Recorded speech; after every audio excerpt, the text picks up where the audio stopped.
उत्तम संस्कारों के कुछ सामान्य नियम। प्रातःकाल सूर्योदय से पूर्व उठना चाहिए। उठते ही भगवान का स्मरण करना चाहिए।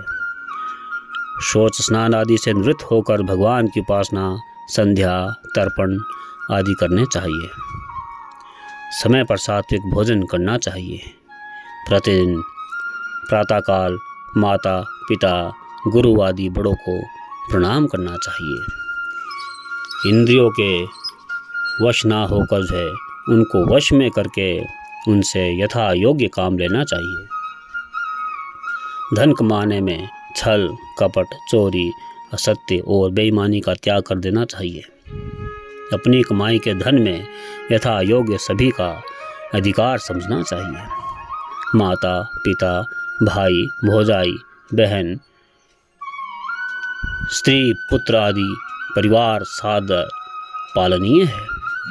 अतिथि का सच्चे मन से सत्कार करना चाहिए। अपनी शक्ति के अनुसार दान करना चाहिए। पड़ोसियों तथा ग्रामवासियों की सदा सत्कारपूर्ण सेवा करनी चाहिए।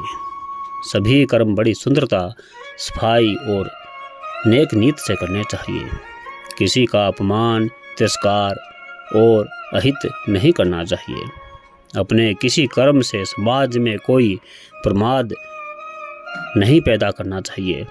मन, वचन और शरीर से पवित्र, विनयशील एवं परोपकारी बनना चाहिए। सब कर्म नाटक के पात्र की भांति अपना नहीं मानना चाहिए, परंतु करना चाहिए ठीक सावधानी के साथ। विलासिता से बचकर रहना चाहिए। अपने लिए खर्च कम करना चाहिए। बचत के पैसे गरीबों की सेवा में लगाने चाहिए। स्वावलंबी बनकर रहना चाहिए। अपने जीवन का भार दूसरे पर नहीं डालना चाहिए। अकर्मण्य कभी नहीं रहना चाहिए। अनायास का पैसा, दूसरों के हक का पैसा घर में ना आना पाए, इस बात का पूरा ध्यान देना चाहिए। सब कर्मों को भगवान की सेवा के भाव से, निष्काम भाव से करने की चेष्टा करनी चाहिए। जीवन का लक्ष्य भगवत प्राप्ति है, भोग नहीं। इस निश्चय से कभी डिगना नहीं चाहिए और सारे काम इसी लक्ष्य के साधना के लिए करने चाहिए। किसी के घर में जिधर स्त्रियां रहती हो नहीं जाना चाहिए। अपने घर में भी स्त्रियों को किसी प्रकार से सूचना देकर ही जाना चाहिए। जिस स्थान पर स्त्रियां नहाती हो या जिस रास्ते से स्त्रियां ही जाती हो उधर नहीं जाना चाहिए।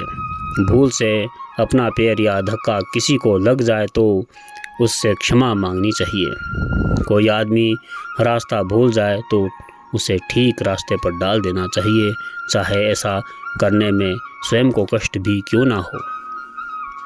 दूसरों की सेवा इस भाव से नहीं करनी चाहिए कि उसके बदले में कुछ इनाम मिलेगा। सेवा जब निष्काम भाव से की जाएगी तभी सेवा का सच्चा आनंद प्राप्त हो सकेगा। भगवत प्रार्थना के समय आंखें बंद रखकर मन को स्थिर रखने की चेष्टा करनी चाहिए और उस समय भगवान के चरणों में बैठा हूँ ऐसी भावना अवश्य होनी चाहिए।